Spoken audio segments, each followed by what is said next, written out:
आरंभ होगला विश्व प्रसिद्ध बरगढ़ धनुयात्रार प्रस्तुति आसंता डिसेम्बर 24 रु 11 दिन धरी चलिबो विश्व प्रसिद्ध बरगढ़ धनुयात्रा जनवरी 3 तारिख पर्यंत चलिबो बरगढ़ विश्व प्रसिद्ध मुक्ताकाश रंगमंच एने एबेठु गाँठु सहर सबुठी चलचंचल देखा मिलला आखड़ा शाला कलाकार माने चलाइछंती जोरदार प्रस्तुति निजर निखुण अभिनय द्वारा लक्षाधिक दर्शकों को आकर्षित करने लक्ष्य चली जोरदार रिहर्सल वसुदेव चरित्र रे अभिनय करिवे मनोज साहू पूर्व वर्ष रे मध्य मनोज साहू वसुदेव भूमिका रे अभिनय करि आसिछंती तबे एथर मध्य पुणी सही भूमिका रे अभिनय करिवे कलाकार मनोज साहू तबे कलाकार मनोज साहू सह ए संपर्क अधिक आलोचना करिछंती आम बरगढ़ प्रतिनिधि हिमांशु शेखर नंद। पाखे आसिलानी विश्व प्रसिद्ध बरगढ़ धनुयात्रा तेबे वर्तमान समय रे जदि कहिबा गोप मथुरा सजे हेलानी एवं जीरा नदी जे जमुना नदीर रूप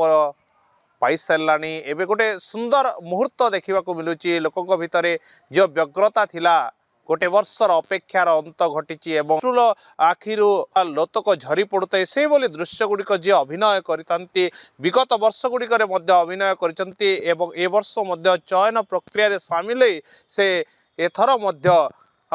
वसुदेव भूमिका चयन होती आज आलोचना करवा जे कि मनोज साहू पुणी वसुदेव चरित्र रे पुणी से अभिनय करेंगे एवं तांकर जीवंत अभिनय द्वारा लोकंकर मन जिणवे। नंदीघोष टीवी को मनोज साहू आपन को आमे स्वागत करूँ कौन कहे केते उत्साहित केते खुशी आपण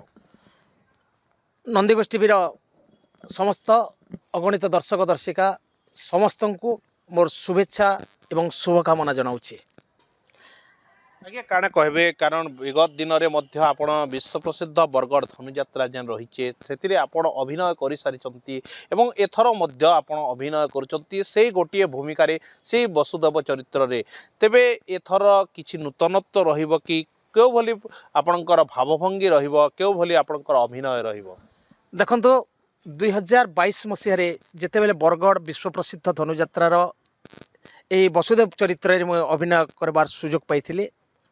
से समय ए माने मोर प्रथम अनुभूति थिला आउ 3 वर्ष परिश्रम कले आ 3 वर्ष परिश्रम भितर ए वसुदेवर निखुण चरित्र के हृदय सहित ग्रहण करथिले। चमत्कार डायलॉग आपण कहितंती आपनकर संलाप सुनिबा को लोकंकर मध्य भिड़ जमी थाए एवं से जो दृश्य एवं कृष्ण को बोही की नहीं जाउथवा बेले से जीरा नदी जमुना नदी को पार हैला समय रे से जो गीत गाई गई जाइथंती से सब डायलॉग गुडी को आमे टिके सुनिबा आज्ञा कोन। साखी रखी इंद्र चंद्र वरुण कुबेर साखी रखी 10 दिगपाल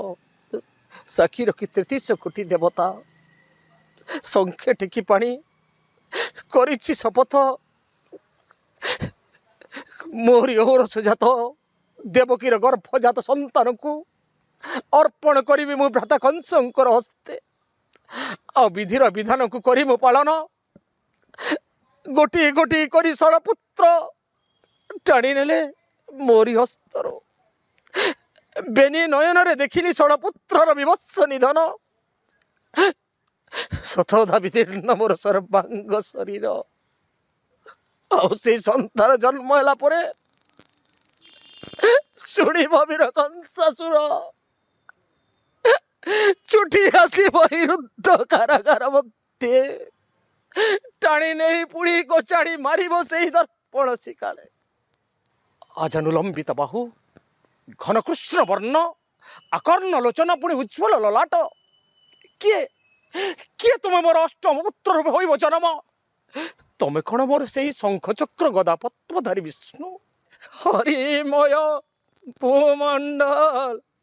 हरि बोल मन एक बार हरि बोल। वास्तविक चमत्कार अभिनय गोटे भावनात्मक परिवेश सृष्टि कर दउछि हजई दउछि कारण ए जो जीवंत अभिनय मनोज साहूकर रही जे कि वसुदेव चरित्र रे अभिनय कर सारी एथर मध्य करुचंती एई अभिनय गुड़ी को देखा लोकंकर भिड़ जमिब एवं ଏହା द्वारा लोक माने विश्व प्रसिद्ध धनुयात्रा को मर्मे मर्मे अनुभव करेंगे। बरगढ़ हिमांशु शेखर नंद, नंदीघोष टीवी। बरगढ़ विश्व प्रसिद्ध धनुजात्रा प्रस्तुति आरंभ हो सारा डिसेम्बर 24 रु जनवरी 3 11 दिन धरी चलिबो बरगढ़ विश्व प्रसिद्ध मुक्त आकाश रंगमंच बरगढ़ धनुजात्रा। समय होइछि स्पेशल रिपोर्ट को रखुछु। नमस्कार।